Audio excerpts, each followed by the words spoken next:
So class आज हम लोग कर रहे हैं क्लास 10 मैथ्स का चैप्टर नंबर 12 चल रहा है, एरिया रिलेटेड टू सर्कल्स, ठीक है।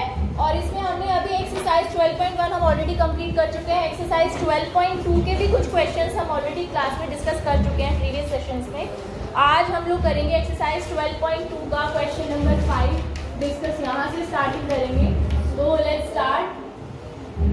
क्वेश्चन नंबर 5 देखिए, सिंपल है वैसे तो, जो हमने कॉन्सेप्ट पढ़े हैं उसी पे बेस्ड है। फर्स्ट पार्ट देखिए, इसमें क्या लिखा है, क्वेश्चन पढ़ते हैं। In a circle of radius 21 centimetre, एक सर्कल है जिसकी रेडियस है 21 centimetre and an arc subtends an angle of 60 degree at the centre, और थीटा जो सेंटर पर एंगल बन रहा है, आर्क जो एंगल बना रही है, suppose this is the centre and this is the arc. Arc जो सेंटर पर एंगल बना रही है, that angle is how much, 60 degree, right, 60 degree का एंगल बना रही है, so theta is 60 degree. Now आपसे पूछा गया है क्वेश्चन में, देखिए द लेंथ ऑफ आर्क। सबसे पहले आपसे आर्क की लेंथ पूछी है। हम क्या मैंने आपको बताया लेंथ ऑफ आर्क कैसे फाइंड करते हैं, बताइए। What is the formula? ये जो आर्क है ना, ये वाली आर्क, इसका आपसे इन्होंने लेंथ पूछा है। सो लेंथ ऑफ आर्क के लिए फॉर्मूला हमें पता है, theta upon 360 into 2 pi r. Raunak please pay attention, into 2 pi r. Formula put कीजिए, वैल्यूज मेरे से पहले कैलकुलेट करके आंसर निकालना है जल्दी से, quickly. 60 upon 360 into 2 pi are,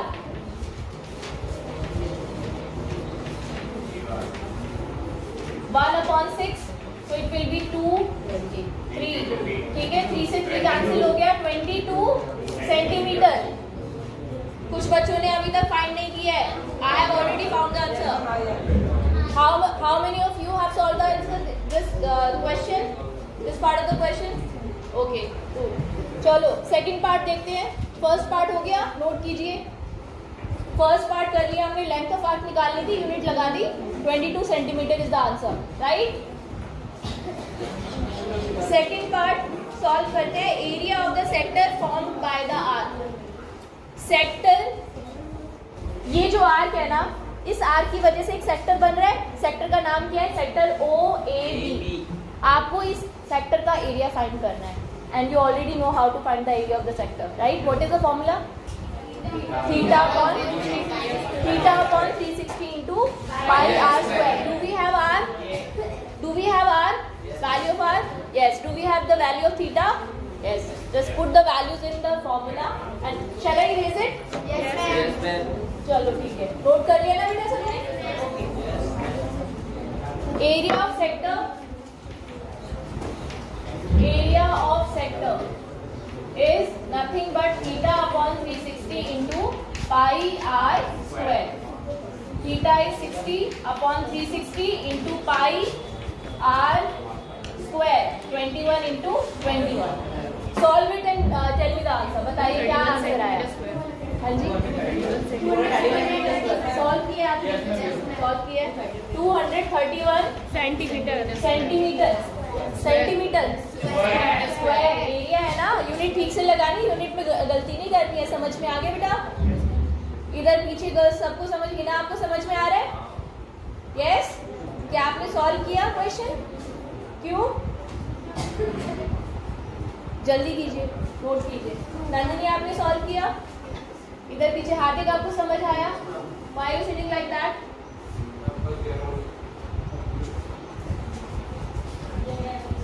space नहीं है, कंफर्टेबल? ओके, चलो ये हो गया area of sector. Now let's find out the answer of third part. What is the question? Area of segment. Segment का एरिया निकालना है।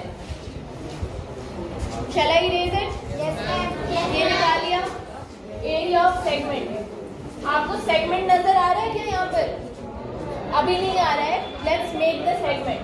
सेगमेंट कैसे बनता है? ये सेक्टर है, सेक्टर दो हिस्सों से मिलकर बनता है, एक तो ट्राइंगल और एक सेगमेंट। बेसिकली आपको इस सेगमेंट का एरिया निकालना है। नजर आया आपको? अभी इस सेगमेंट की बात कर रहे हैं, इसका एरिया निकालना है। तो हम क्या करेंगे, एरिया ऑफ सेगमेंट के लिए क्या करते हैं, आप देखिए। Area of segment is nothing but area of sector. Sector के एरिया में से माइनस करते हैं हम area of triangle. Area of triangle, triangle का नाम बताना, OAB। सही है, कुछ समझ में आया? सेक्टर में से, सेक्टर का एरिया तो ऑलरेडी हमारे पास है, कितना आया था? 31 हमारे पास है ना ऑलरेडी। ट्राइंगल का एरिया कैलकुलेट करना पड़ेगा, ये ट्राइंगल का एरिया कैलकुलेट करना पड़ेगा। अभी देखो, अगर ये 90 डिग्री एंगल यहाँ पे बन रहा होता, जैसे एक क्वेश्चन हमने सॉल्व किया था प्रीवियसली, कल की क्लास में हमने सॉल्व किया था, अगर यहाँ पर 90 डिग्री एंगल बन रहा होता तो हम सीधा सीधा इसमें फॉर्मूला लगाते, ये राइट एंगल ट्राइंगल होता, और हम इसका ट्राइंगल का एरिया निकालने का फॉर्मूला लगाते 1/2 इंटू बेस इंटू हाइट। लेकिन ये राइट एंगल ट्राइंगल नहीं है, यहाँ पर 60 डिग्री एंगल बन रहा है। How do we know this is equilateral? 60 degree में सपोज ये 30, ये कुछ और, ये 40, ये 50, कुछ ऐसा भी तो हो सकता है, कुछ भी तो हो सकता है। How do we know this is an equilateral triangle? We have to prove. Yes exactly, देखो ये तो 60 डिग्री दे ही रखा है, and we know that in triangle OAB we know that OA is equal to OB। Reason radii of the circle, दोनों ही circle की रेडियस है तो लंबाई बराबर होगी, इनकी लेंथ बराबर होगी। सही है ना? अच्छा, हमने एक प्रॉपर्टी पढ़ी थी, कौन बताएगा मुझे? अगर ये दोनों साइड्स बराबर है तो इसके सामने के एंगल्स, इन दोनों के सामने के एंगल्स भी, ऑपोजिट एंगल्स भी बराबर होंगे। Which property is this? Angle opposite to equal sides are equal. तो एंगल, मुझे नाम बताओ एंगल्स के कौन सी इक्वल होंगे, जल्दी बोलो। Angle OAB will be equal to angle OBA। Reason यहाँ पर लिखेंगे, angle opposite to equal sides are equal. याद आ गया ना सबको? ठीक है, ये 9th क्लास में आपने प्रॉपर्टी पढ़ी थी, angle opposite to equal sides are equal. अब ये दोनों एंगल हो गए बराबर, तो इनको x मान लीजिए, इन दोनों को x मान लीजिए, तो 60 plus x is equal to 180 degree. बताओ मैंने कौन सी प्रॉपर्टी यूज की है यहाँ पर? जल्दी बताइए। Angle sum property. एक ट्राइंगल के तीनों एंगल्स का सम जो होता है वो 180 डिग्री होता है। क्लियर है ना? समझ में आ रहा है सबको? ठीक है, ठीक है। तो अभी यहाँ से सॉल्व करोगे तो आपको मिलेगा 2x plus 60 is equal to 180। Please note करने पर थोड़ा कम फोकस करें, समझने पे ज्यादा फोकस करें। नोट तो आप बाद में भी कर सकते हो, ठीक है। 2x प्लस 60, 2x की वैल्यू कितनी आ गई? 180 माइनस 60 120। 2x की वैल्यू 120, तो x की वैल्यू 120/2 60 डिग्री। यानी दोनों x, जो हमने दोनों को x माना, दोनों इक्वल है, ये भी 60 डिग्री के हैं। अगर एक ट्राइंगल ऐसा हो जिसके तीनों एंगल 60 डिग्री के हो, उसको हम क्या कहते हैं? Equilateral triangle. So this is N equilateral triangle. यहां तक अब आप नोट कर सकते हो।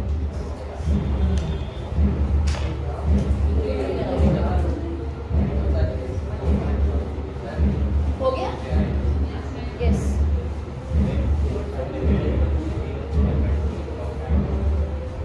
अच्छा, एक चीज आपको याद होगी, आपने पहले पढ़ा हुआ है ट्राइंगल, जब आपने पढ़े थे तो आपने एक चीज पढ़ी थी कि ट्राइंगल जो होता है ना, उनका एरिया निकालने के अलग अलग ट्राइंगल के लिए अलग अलग फॉर्मूले वी कैन यूज, राइट? जैसे कि आपको याद होगा बच्चे, अगर आपने 9th क्लास में एक चैप्टर पढ़ा था हीरोज फॉर्मूला, उसमें भी आपने एक फॉर्मूला पढ़ा था ट्राइंगल का एरिया निकालने का सेमी पैरामीटर के थ्रू, एस वाला, s √ s minus a s minus b, याद है? राइट। इसके अलावा आपने जब वो चैप्टर पढ़ा था ना, तो आपने एक इक्विलैटरल ट्राइंगल वाला केस भी देखा था उसमें। तो उसमें ना आपने एक फॉर्मूला आपको मिला था, तो वो फॉर्मूला हम यहाँ पर यूज कर सकते हैं डायरेक्टली। चला ये बताइए।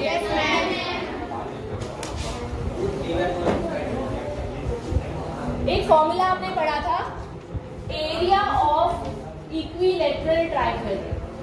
एरिया ऑफ इक्विलैटरल ट्राइंगल वो होता है, ये याद रखना बेटा बच्चे, ये आपको आगे भी काम आएगा, कॉम्पिटिटिव एग्जाम्स में भी काम आएगा ये फॉर्मूला। इक्विलैटरल ट्राइंगल अगर दिया हुआ है, उसका एरिया आपको निकालना है सीधा सीधा। और इक्विलैटरल ट्राइंगल की तीनों साइड्स बराबर होती हैं, आपको पता है, तीनों एंगल्स भी बराबर होते हैं और तीनों साइड्स भी बराबर होती हैं। सो अगर उसकी साइड की वैल्यू आपको पता हो तो फॉर्मूला होता है √3/4 into side square. This is the formula √3/4 into side square. Clear है? अब साइड क्या आपको पता है इस ट्राइंगल की साइड कितनी लंबी बताइए, रेडियस की लंबाई पता है ना हमें 21 सेंटीमीटर। तो यही यहाँ पर पुट करेंगे, सो इंटू 21 इंटू 21 सॉल्व करके जो भी आंसर आएगा that will B area of this triangle. अब बचा क्या, सेगमेंट का एरिया निकालना था। तो सेक्टर में से जो सेक्टर का एरिया हमें पहले मिला था, कितना मिला था सेक्टर का एरिया बताना जरा, 231। यस, एरिया ऑफ सेगमेंट निकालने के लिए एरिया ऑफ सेक्टर में से माइनस कर देंगे हम एरिया ऑफ ट्राइंगल OAB। सही है? तो 237 कितना था 31 माइनस ये जो भी आएगा, कितना आया है ट्राइंगल के एरिया निकाला है आपने, कितना आया है? यस 441 √3/4। मतलब बेसिकली इसको सॉल्व करने की जरूरत नहीं है, ये तो आपको पता ही है 21 का स्क्वायर कितना होता है 441, 20 का स्क्वायर कितना होता है 400। ठीक है, तो 441 √3/4 ये आ गया आपका इसका स्क्वायर। तो ये जो आंसर है सेंटीमीटर स्क्वायर, ये इसका एरिया आ गया। ठीक है, तो this is your final answer. अच्छा, इसको आगे फर्दर सॉल्व करने में टाइम मत वेस्ट करना, you can leave it here. अगर आप इसे फर्दर सॉल्व कर सकते हो, तुम्हारे पास टाइम है तो आप कर लेना, एलसीएम वगैरह ले लेना, वैसे भी बहुत ज़्यादा सॉल्व नहीं हो पाएगा, सो इसको आप यहाँ पर भी छोड़ सकते हैं। ओके, नेक्स्ट क्वेश्चन सॉल्व करते हैं। चलिए बेटा, क्वेश्चन नंबर 6 भी ऐसा ही है।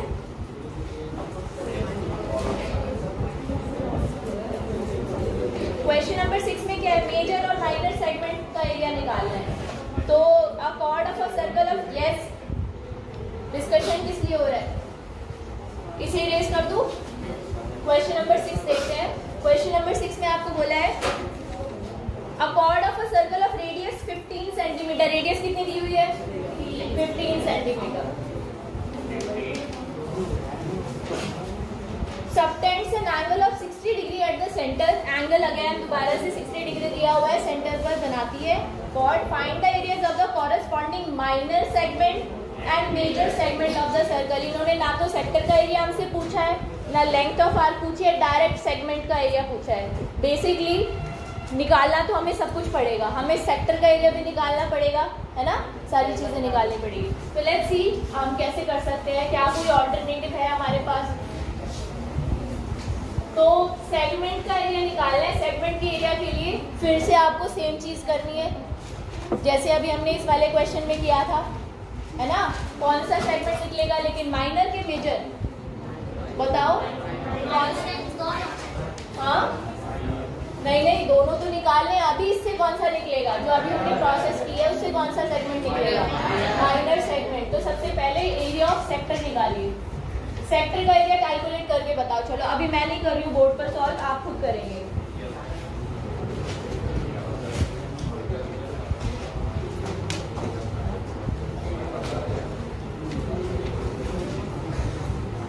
जल्दी फटाफट से सॉल्व कीजिए। Area of sector, you know the formula right.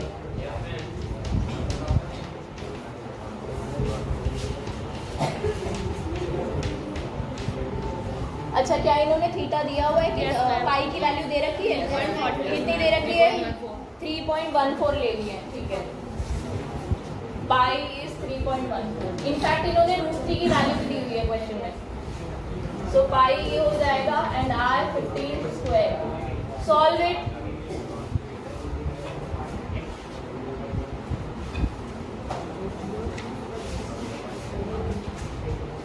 Solve करके बेटा आपको आंसर मिलेगा, अगर निकाल लिया तो मैच कर लो, 117.75 सेंटीमीटर स्क्वायर।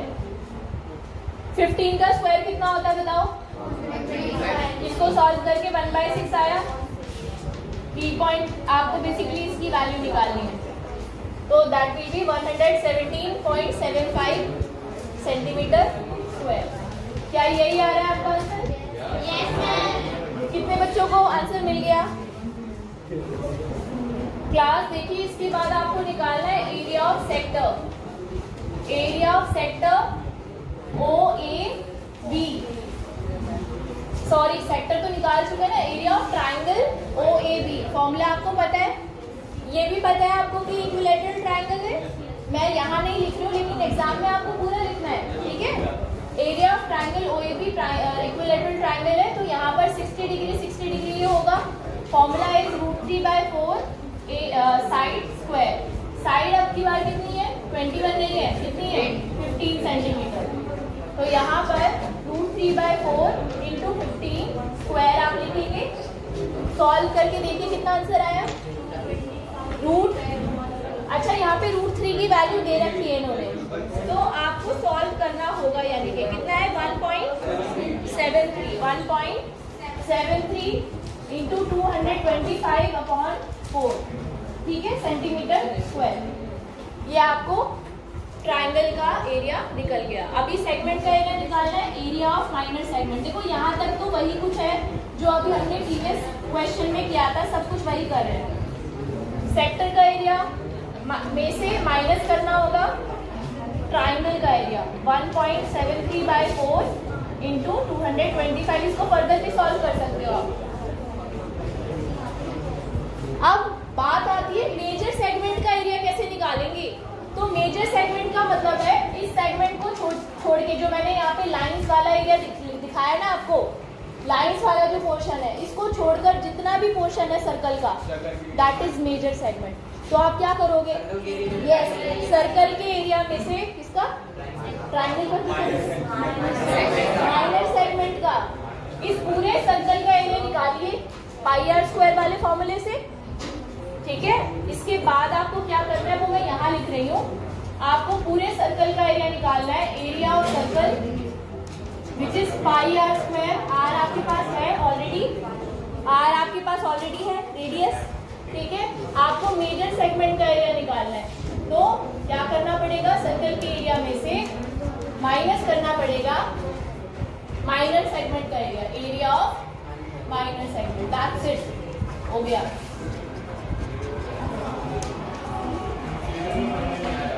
बता दो, देखो यहाँ देखिए एक सर्कल है, ये सर्कल का माइनर सेगमेंट है, और जिसको शेड कर रही हूँ वो सर्कल का मेजर सेगमेंट है।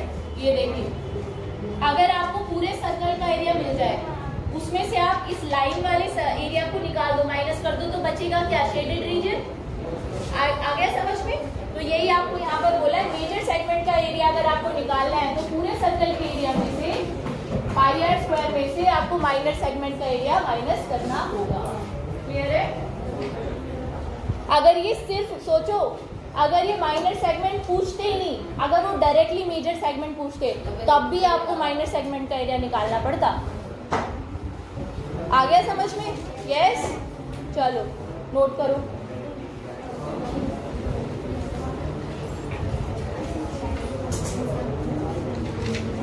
नोट कीजिए। ओके क्लास, तो देखिए अब मैं क्वेश्चन नंबर 8 एक्सप्लेन कर देती हूँ। एक स्क्वायर फील्ड है, ऐसा एक स्क्वायर प्लॉट है, स्क्वायर बेसिकली एरिया है, जिसमें कॉर्नर पे एक हॉर्स बंधा हुआ है। यहाँ पे एक पैग लगा हुआ। पैग का मतलब होता है काइंड ऑफ कैसे खूंटी, ठीक है, खूंटा जो भी बोलते हैं उसे, खूंटा होता है, खूंटी होती है, अच्छा। तो यहाँ पे वो लगा हुआ है, और उससे एक रस्सी के थ्रू, एक रोप के थ्रू एक घोड़ा बंधा हुआ है, एक हॉर्स बंधा हुआ है, ठीक है। जो वो रस्सी है ना, वो कितनी लंबी है? 5 मीटर लंबी है। और ये जो स्क्वायर है, सबसे पहले तो स्क्वायर की साइड कितनी दे रखी है? 15 मीटर।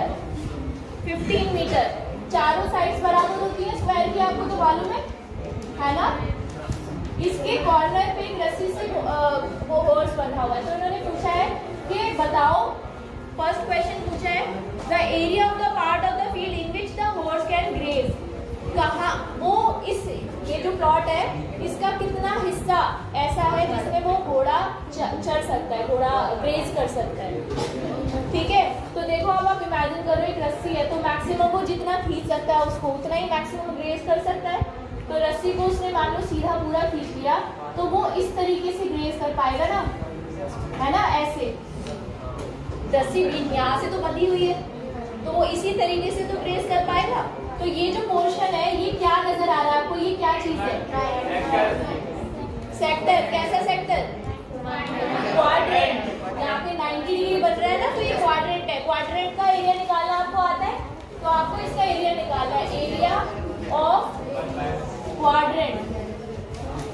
एरिया ऑफ क्वाड्रेंट, इसको आप अगर नाम दे दीजिए, suppose this is A B C D, तो या यहाँ पर भी नाम दे दीजिए ए पी और इस पॉइंट को नाम दे दीजिए क्यू। तो क्वाड्रेंट ए पी क्यू, इसका आपको एरिया निकालना है। So that will be theta upon 360 into pi r square. Theta कितना है? 90। क्वाड्रेंट के केस में थीटा हमेशा 90 डिग्री होता है। यहाँ पे नजर भी आ रहा है आपको, थीटा 90 डिग्री है सेंटर पे जो बना हुआ है। समझ में आ गया? अच्छा, आर कितनी है? रस्सी जितनी लंबी है उतनी आर है, यानी 5 मीटर। तो यहाँ पे आ जाएगा 5 मीटर, 5 स्क्वायर। तो that will B 1/4 into 22/7 into 25। Answer कितना आएगा बताओ? सॉल्व करके जल्दी से आंसर बताओ। मीटर स्क्वायर में आंसर आएगा कितना आ रहा है? कैलकुलेट करके बताइए बेटा। इसको आप कैंसिल भी कर सकते हैं। 2 the 4 11 इंटू 25 अपॉन 40। इसको सॉल्व कितना आ रहा है? 19.65 ना, 62 19.62 मीटर स्क्वायर। ये आ गया आपका वो एरिया जो ये ग्रेस कर सकता है। यही आ रहा है सबका? ठीक है। उसके बाद में सेकंड पार्ट में इन्होंने क्या पूछा? ये तो फर्स्ट पार्ट था। इन्होंने कहा कि अगर रस्सी 5 मीटर की जगह 10 मीटर की होती तो वो कितना बढ़ता, ग्रेजिंग एरिया जो है वो कितना बढ़ता? तो आप क्या? हाँ 5625। अरे तो 2 डिजिट तक लिख दो ना, उसमें क्या है, 2 ही डिजिट तक लिखना होता है हमें। ठीक है, ये इरेज करूंगी मैं, पहले से नोट कर लो जल्दी, नोट इट डाउन।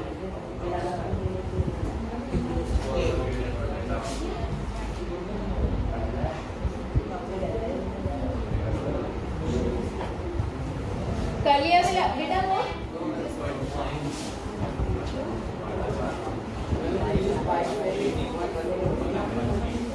हाँ, यहाँ पर नहीं बोला इन्होंने, ऐसा दे रखी है क्या वैल्यू?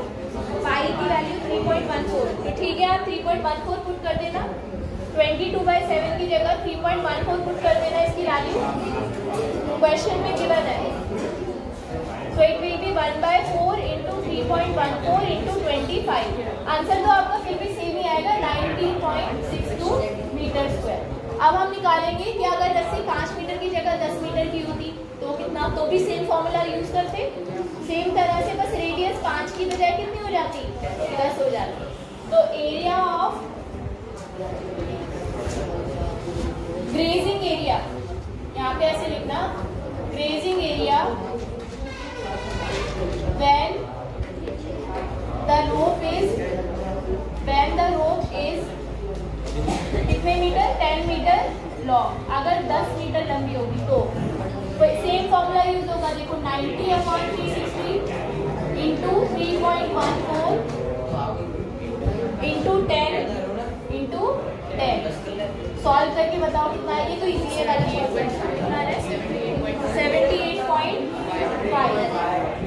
78.5 metre square. अब यहाँ देखो, आपको साफ दिख रहा है कि ये एरिया बढ़ा है। रस्सी जैसी हमने डबल की तो ग्रेजिंग एरिया काफी ज्यादा बढ़ गया, लगभग 4 टाइम्स बढ़ गया। देखो 4 गुना है ना, 19 का 4 टाइम्स लगभग हो गया। रेडियस डबल करने पे एरिया 4 टाइम्स बढ़ गया। वो तो वैसे भी कॉमन सेंस वाली बात है, क्योंकि आर का स्क्वायर होता है एरिया के फॉर्मूले में। तो अब आपसे पूछा है, इन्होंने ये नहीं पूछा था कि नया वाला एरिया बताओ, इन्होंने पूछा था बताओ एरिया कितना ज्यादा बढ़ गया, इंक्रीज पूछा था। तो माइनस करना पड़ेगा हमें। ये A2 है, ये आपका A1 है। तो इंक्रीज इन द एरिया निकालने के लिए आपको A2 में से A1 को माइनस करना होगा। 78.5 में से 19.62 को माइनस कीजिए, जो भी आंसर आएगा। कितना आ रहा है? कितना? 58.87 92 कितना आ रहा है?